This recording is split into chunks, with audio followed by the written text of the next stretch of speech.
The holidays are becoming a memory now, but before we pack up the year for good, here's some of the highlights of 2019 on Your City Now.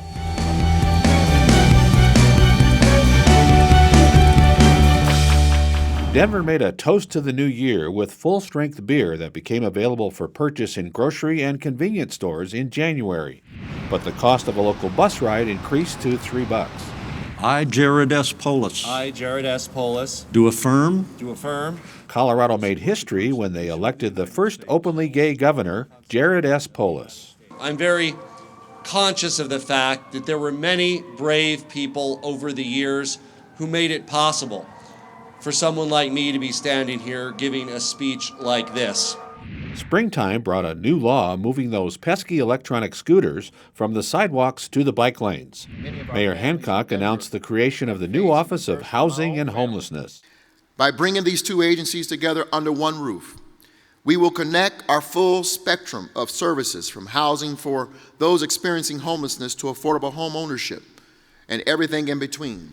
And City Council gave their approval to brand new planning documents, Comp Plan 2040 and a new Blueprint Denver. Comp Plan is, I think, one of the most exciting planning documents that I've ever seen. I think it's really cool to see how we talk about climate, how we talk about equity, how we talk about our city.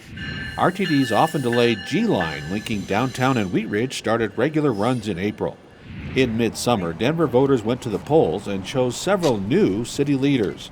At the top of the ballot, Michael Hancock emerged from a field of challengers and a historic runoff election with Jamie Gillis to win and begin his third and final term as the city's mayor.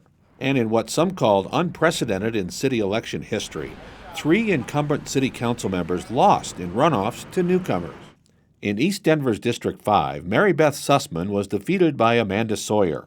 2-term council member from Northeast Denver's District 9, Albus Brooks, lost to Candy Siedebaca. And in Central Denver's District 10, newcomer Chris Hines defeated incumbent Wayne New. For the District 1 seat in Northwest Denver, vacated by Rafael Espinoza, Amanda Sandoval won a runoff race with Mike Soma. Southwest Denver's District 3 will now be represented by Jamie Torres after her win over Veronica Barella. In one of the closest races of the election cycle, voters chose Paul Lopez to be the city's next clerk and recorder over challenger Peg Pearl. The people that are living in the tiny homes have proved to us, if they needed to, that they can be successful citizens of this community if given a chance.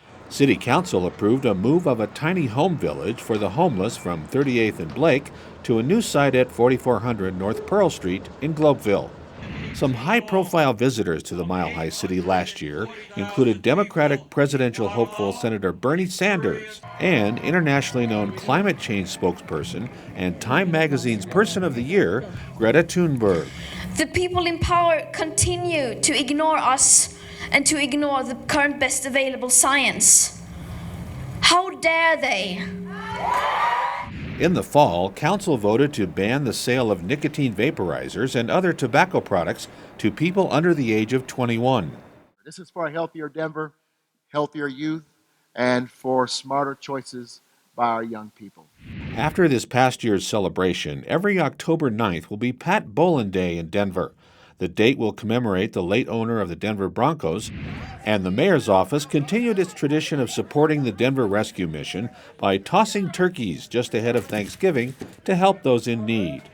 As the 2019 calendar wound down, the city administration and legislators agreed on a proposed plan to raise the Denver minimum wage to $13.87 per hour this year and $15.87 per hour next year.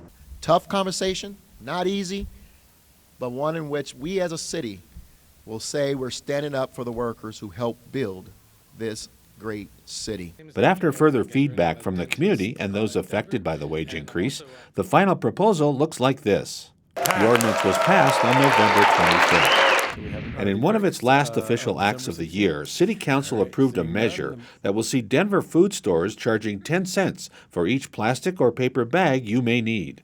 That charge starts in July. Thanks for watching Your City Now in 2019, and you can catch new episodes of Your City Now every Friday in 2020.